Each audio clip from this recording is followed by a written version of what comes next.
Just সরকারের কাছে হাত জোর করে অনুরোধ, আমার মেয়েটাকে বাঁচতে দেন, আমাদের সন্তানকে বাঁচতে দেন। যদি ওইরকম বিচার করতে না পারেন তাহলে স্যার মা যখন গেটে গিয়ে নক দিল তখন তারা গেট খুললো না কেন?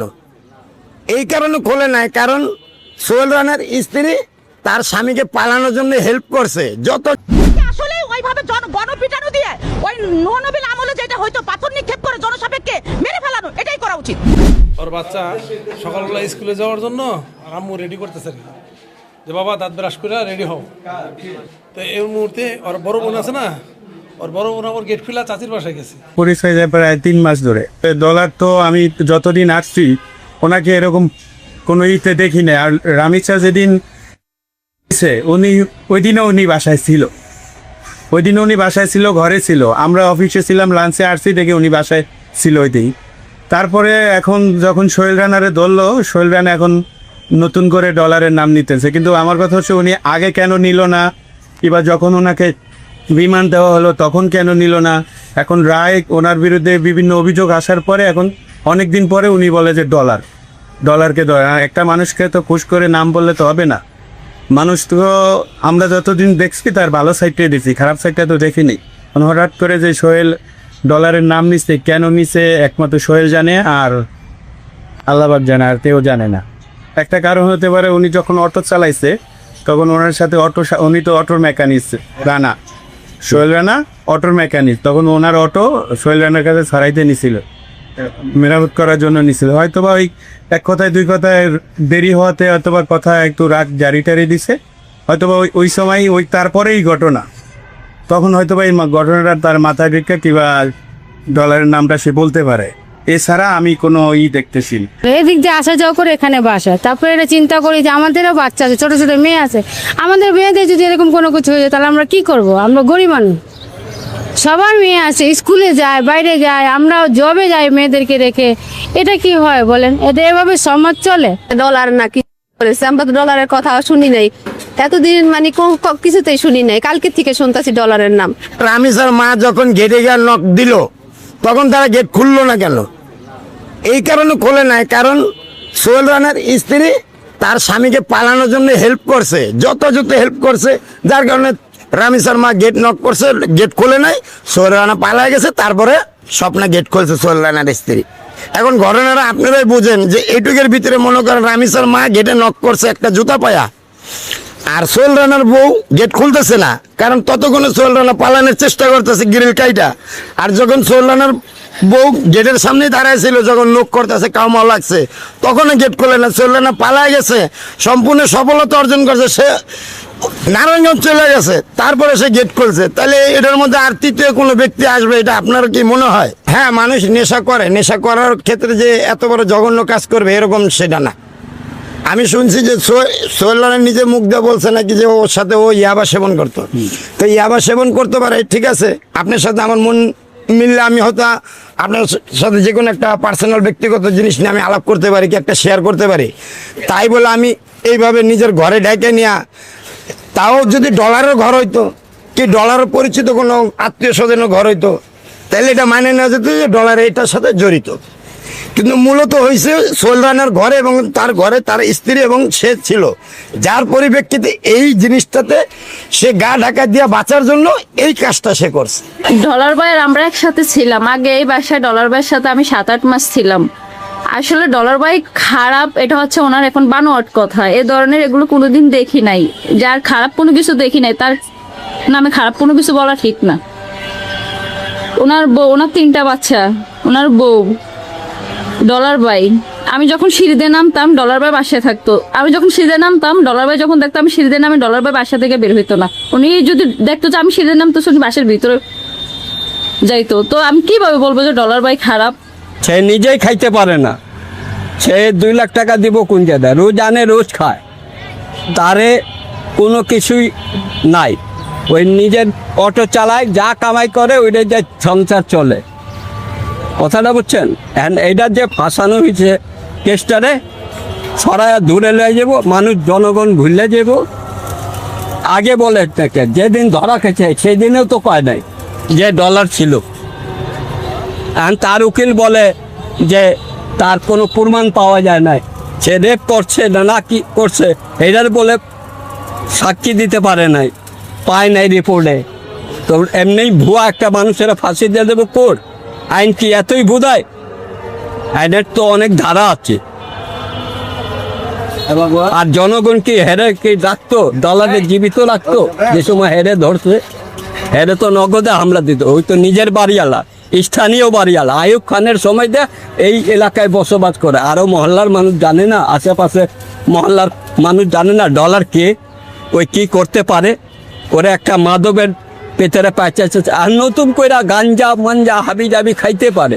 সে তো মাদক জড়িত না, এখন তো মানুষ যা হুতাছি সে মাদকে ব্যবসা করে।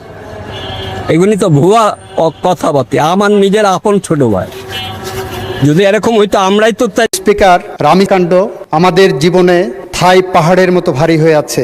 আর যদি এই ফাঁসির আসামিদেরকে আমরা ফাঁসি কার্যকরের মধ্য দিয়ে তাদের মৃত্যু ঘটাতে পারি, তাহলে সেটা আমাদের জাতির কাছে পাখির পালকের মতো হালকা হলে আমরা বিশ্বাস রাখি। মাননীয় স্পিকার, গত 19শে মে ঢাকা শহরের পল্লবী এলাকায় একটি অত্যন্ত নৃশংস ঘটনা ঘটেছিল, আপনারা সবাই দেখেছেন। সে নৃশংস ঘটনায় 8 বছরের শিশু রামিসা হয়। এই ঘটনার 7 ঘন্টার মধ্যে আমাদের পুলিশ বাহিনী 2 জন মূল আসামিকে গ্রেপ্তার করতে সক্ষম হয়। সরকারের পক্ষ থেকে তাৎক্ষণিক পদক্ষেপ নেওয়া হয়। মাননীয় প্রধানমন্ত্রী নিজে, মাননীয় স্বরাষ্ট্রমন্ত্রী সহ, এবং সেখানে সেই টিমে আমিও ছিলাম, আমরা ভিকটিমের পরিবারের সাথে দেখা করি। ওই দিন ভিকটিমের বাবার একটি আহাজারি ছিল যে উনি বিচার চান না, কারণ এদেশে এই ধরনের ঘটনার বিচার হবে না। আমরা আশ্বস্ত করেছিলাম, মাননীয় প্রধানমন্ত্রী আশ্বস্ত করেছিলেন, এই ঘটনার আমরা বিচার করতে বদ্ধপরিকর। মাননীয় স্পিকার, আপনার মাধ্যমে এই মহান সংসদকে জানাতে চাই, আমাদের পুলিশ বাহিনী 5 দিনের মাথায় সুষ্ঠু তদন্ত করে এই ঘটনার পুলিশ প্রতিবেদন দাখিল করেছিলেন 24 তারিখ ঈদের আগে দুপুর 12টার সময়। 24 তারিখ দুপুর 4টের মধ্যে সেই চার্জশিট আমরা সিএমএম কোর্ট থেকে সংশ্লিষ্ট ট্রাইব্যুনালে নিয়ে যাই। মাননীয় স্পিকার, মাননীয় স্পিকার, আমাদের সামনে একটা শঙ্কা ছিল, সেটা হলো বাংলাদেশের সমস্ত আদালতগুলো 1 জুন থেকে, নিম্ন আদালত ম্যাজিস্ট্রেসি বাদ দিয়ে নিম্ন আদালত 1 জুন থেকে 15 জুন পর্যন্ত গ্রীষ্মকালীন ছুটিতে যাওয়ার কথা। আমাদের মাননীয় প্রধান বিচারপতিকে আমরা অনুরোধ করার পরে বাংলাদেশের সকল নারীর শিশুর প্রতি সহিংসতামূলক যে ট্রাইব্যুনালগুলো গঠন করা হয়েছে, আমরা গত সংসদে আইন পাশ করেছি, সেই ট্রাইব্যুনালগুলোকে আমরা ছুটির আওতা বহির্ভূত রাখতে সক্ষম হই। 24 তারিখে চার্জশিট পাওয়ার পরপরই আমরা যখন দেখেছি যে আসামি পক্ষ কোনো আইনজীবী দেয়নি, তাদের বিচার প্রক্রিয়াকে প্রশ্নবিদ্ধ করার অন্যতম একটা প্রক্রিয়া ছিল, আমরা আইনের বিধান মেনে রাষ্ট্রপক্ষ থেকে 24 তারিখেই আমরা আসামিকে একটি স্টেট ডিফেন্স লয়ার দিতে সক্ষম হই। মাননীয় স্পিকার, 24 তারিখে ট্রাইব্যুনাল বসে 1 জুন যেদিন প্রথম কোর্ট আদালত খুললেন, রোজার ছুটির ঈদের ছুটির পরে 1 জুন চার্জ ফ্রেমিংয়ের জন্য রাখে। 1 জুন যথারীতি এই মামলার অভিযোগ গঠন করা হয়। 2 জুনে এই মামলার 16 জন সাক্ষীর সাক্ষ্য সমাপ্ত করা হয়, গ্রহণ করা হয়।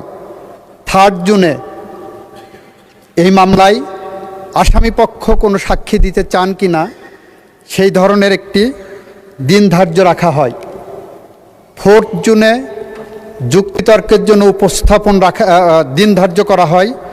5 and 6 জুন শুক্র শনি থাকাতে 7 জুন আজকে ছিল, আজকে রায়ের জন্য দিন ধার্য ছিল এবং রায় যথারীতি ঘোষিত হয়েছে। আমরা রাষ্ট্রপক্ষ থেকে, প্রসিকিউশনের পক্ষ থেকে সমস্ত সাক্ষ্য সুবাদ উপস্থাপন পূর্বক যে রায় প্রত্যাশা করেছিলাম, যে রায় প্রস্তাব করেছিলাম, যে রায় আদালতের কাছে প্রার্থনা করেছিলাম, আদালত সমস্ত সাক্ষ্য প্রমাণ আলোচনা করে 41 ঘন্টা পর্যন্ত 41 মিনিট শুধুমাত্র তার পর্যালোচনা এবং আদেশের পাঠটা ঘোষণা করেছেন। এবং আমরা আনন্দের সাথে জানাচ্ছি যে আমরা মূল আসামি সোহেল এবং তার সহযোগী তার স্ত্রী তাকে আদালতের মাধ্যমে রায় পেয়েছি। মাননীয় স্পিকার, মাও সেতুংয়ের একটি ঐতিহাসিক উক্তি আছে, কোনো কোনো থাই পাহাড়ের মতো ভারী, কোনো কোনো মৃত্যু পাখির পালকের মতো হালকা। মাননীয় স্পিকার, আমাদের জীবনে থাই পাহাড়ের মতো ভারী হয়ে আছে। আর যদি এই ফাঁসির আসামিদেরকে আমরা ফাঁসি কার্যকরের মধ্য দিয়ে তাদের মৃত্যু ঘটাতে পারি, তাহলে সেটা আমাদের জাতির কাছে পাখির পালকের মতো হালকা হিসেবে আসবে বলে আমরা বিশ্বাস রাখি।